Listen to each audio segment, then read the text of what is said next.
Let's talk about the single most powerful performance tool you have as a leader. And no, it's not in a dashboard or some strategy document. It's right there between your ears.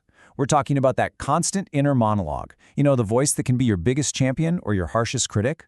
Okay, let's dive into this often overlooked but absolutely critical conversation. No, really. Take a second and think about it.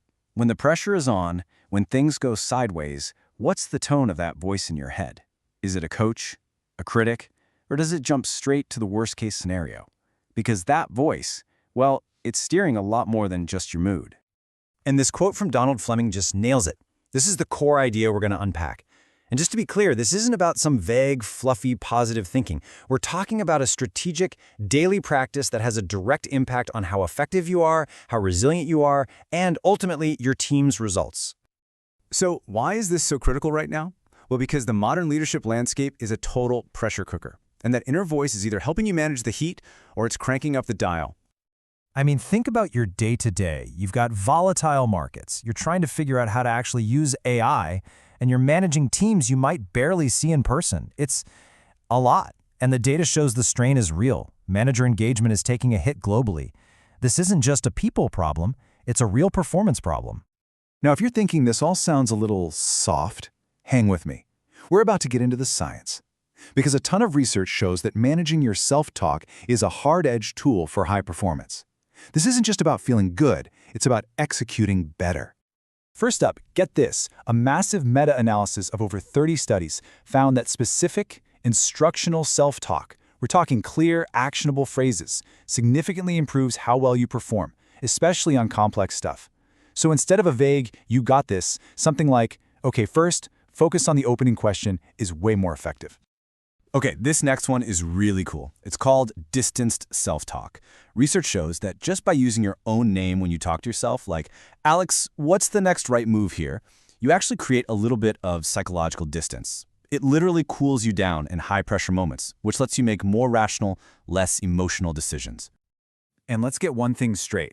Self-compassion is not about letting yourself off the hook. Not at all. It's about treating yourself with the same kind of constructive feedback you'd give a valued team member after they made a mistake. The evidence shows it helps leaders bounce back faster, stay resourceful, and keep their standards high without burning out. And finally, it all ties back to culture.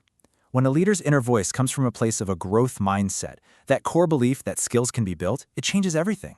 That internal belief stops you from falling into that trap of just trying to look good, and instead fosters a team culture where it's safe to learn, to try things, and to innovate. Okay, so that's the science. Now let's see how this stuff actually plays out in the real world. Let's talk about Nadia. She's a VP of operations, and her story shows how these principles turn into real, tangible business results. This was the sentence playing on a loop in Nadia's head. Does that sound at all familiar?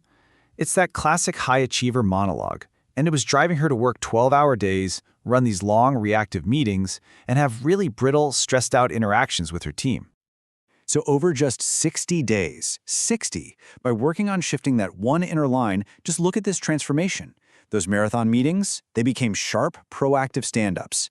Her stressed-out vibe was replaced by a calmer presence. And suddenly, her team was volunteering solutions instead of just waiting for her to tell them what to do. She even started leaving work with energy. The shift was just profound. And here it is, the number that really shows the bottom line impact. A 12% reduction in their product defect rate. This wasn't just a personal win for Nadia feeling better. It was a measurable operational victory that was directly linked to her changing the conversation inside her own head. So, you've seen the why, you've seen the science, and you've seen the proof. So now, the big question. How do you actually do this?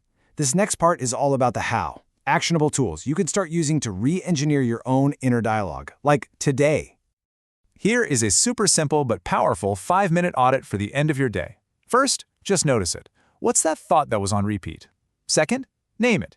Is this actually helping me, or is it just catastrophizing? Third, nudge it.